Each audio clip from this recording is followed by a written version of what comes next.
Nuestra posibilidad de exigir los derechos en Colombia es mínima, que son 2 senadores de la República. Ni siquiera alcanzan a representar la diversidad cultural de los indígenas. Hasta este momento no ha habido el primer congresista que represente a los amazónicos o a los de la Sierra Nevada de Santa Marta. Digamos que también participan las comunidades indígenas más numerosas, los del Cauca, los del Putumayo, pero cada cultura tiene sus procesos y sus maneras de hacer la resistencia. La de la Sierra Nevada de Santa Marta es espiritual y por eso hemos sido tan celosos con nuestra espiritualidad. La sociedad colombiana es una sociedad fragmentada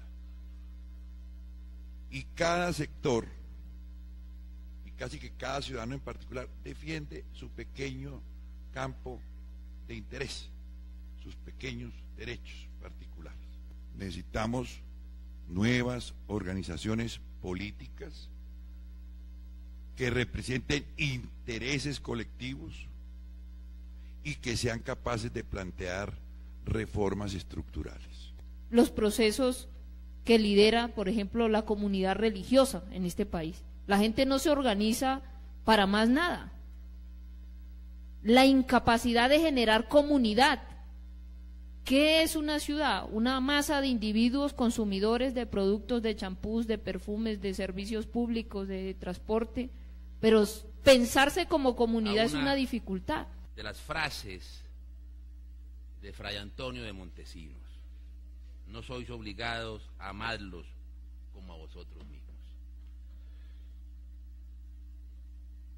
Permítaseme hacer una reflexión previa. La trascendencia y la importancia de este sermón y sus consecuencias jurídicas y políticas. Esfuerzo humanizador de la legislación y protector del indígena. Fue incluso objetado el superior de Fray Antonio de Montesinos por el padre Córdoba, quien no estuvo satisfecho. Curiosamente, todas estas garantías sociales y laborales fueron perdidas con el surgimiento de la República. Sigamos un poco encontrando figuras que incluso en muchos países en la actualidad no están consagradas.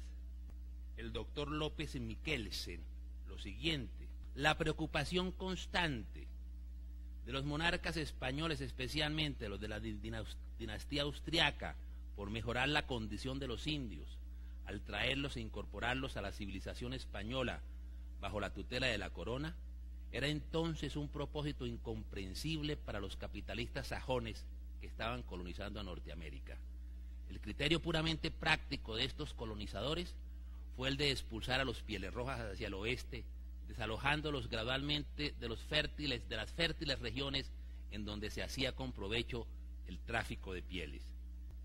Pero la razón o la explicación de ese contenido proteccionista de la legislación española tiene que ver precisamente con la presencia del evangelizador al lado del conquistador en nuestras instituciones y en nuestra cultura, entendiendo que el hombre, en cuanto que es hombre, tiene una dignidad ontológica y por tanto una igualdad, pero también tiene una dignidad ética y una dignidad moral en la cual nos distinguimos, pero existe una igualdad en cuanto a la ontología, en cuanto el ser. Negar los abusos de los encomenderos, los abusos que denunciara Fray Antonio de Montesinos. Nadie como el autor mencionado para sintetizar que las reivindicaciones sociales allí consignadas solamente pudieran ser recuperadas por el proletariado moderno en forma estable, sino después de la Primera Guerra Mundial, en 1914, casi 3 siglos después. Tras largo lapso de luchas ardorosas y sangrientas, era que con el advenimiento de la independencia se había procedido a su abolición. Solo cabe acá señalar que tales disposiciones resultaron ampliamente aplicadas. En medio del cuadro de horror, hacia 1510, llega a la Española, Santo Domingo, un grupo de frailes dominicos, templados en el más puro evangelio y dotados de gran sentido de la justicia, bebido de las fuentes tomistas de San Esteban de Salamanca, escuela de auténticos misioneros. De ver horrores, deciden hablar duro y alto, todos en común, con el prior Pedro de Córdoba a la cabeza, pero con la voz áspera y pungente de Fray Antón de Montesinos. Esta última amonestación del fraile Montesinos, que luego de preguntar si los indígenas no son seres humanos, increpa: ¿no estáis obligados a amarlos como vosotros mismos? Y esta frase, que de algún modo reprende a sus oyentes, apela a una idea que ha sido fuerza y objeto de la concepción moderna de los derechos humanos: la igualdad de todos los seres humanos y por lo tanto la universalidad de los derechos. En 1993 se consolidó la idea y el fundamento de los derechos humanos basada en la igualdad de todas y todos.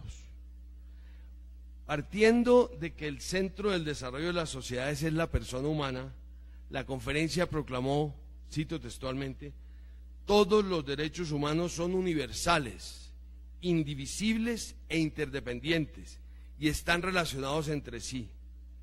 Debe tenerse en cuenta la importancia de las particularidades nacionales y regionales, así como de los diversos patrimonios históricos, culturales y religiosos.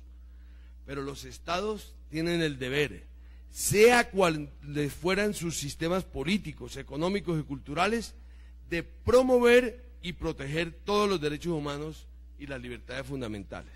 Yo reclamo un esfuerzo que debe comprometer a todos los integrantes de nuestra sociedad y a todas sus instituciones para que luchemos por la verdad y rescatemos la dignidad de las personas, en especial de quienes han sido víctimas de nuestra propia tragedia.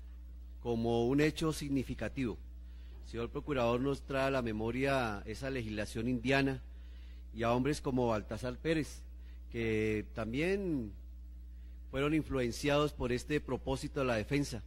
Tenemos en la memoria todavía a cacique Rumenqueteva, don Diego de Torres, cacique de Turmequé, que creo que sería interesante hacer un estudio sobre estos indígenas que utilizan los instrumentos jurídicos de la corona española para reivindicar sus propios derechos. El doctor Carlos Rodríguez nos trae a la memoria las palabras de García Márquez y esas tragedias olvidadas. En este momento, ante tribunales de los Estados Unidos, la multinacional Chiquita Brand, que lleva 85 años de olvido en estas tierras, está siendo objeto de demandas por familiares de personas que fueron masacradas en Urabá en conspiración, dicen los tribunales estadounidenses, con los grupos armados ilegales. En los Estados Unidos la verdad está siendo descubierta, mientras que en nuestros propios tribunales aún las demandas contra Chiquita el están por ejercicio de la resolverse. autoridad, porque entre otras cosas nosotros vivimos en una especie de estado epiléptico que permanentemente está profiriendo normas y normas y normas y normas, con la equivocada concepción de que frente a cada problema debe expedirse una ley. Entonces no es suficiente la ley, no es suficiente que haya instituciones como la Procuraduría, que tiene el deber de defender los derechos fundamentales y de todas las organizaciones y gubernamentales y no gubernamentales. Entonces, si no es la ley, hay un problema cultural. ¿Y eso qué es? Esos son principios y son valores. Decimos valores que logran permear las conductas del hombre. Yo sé que esta afirmación puede ser polémica, pero vinimos a polemizar. Es una memoria histórica que llora solamente por un ojo. Entonces es una memoria histórica que ni es memoria ni es histórica, sino que es una lectura política de un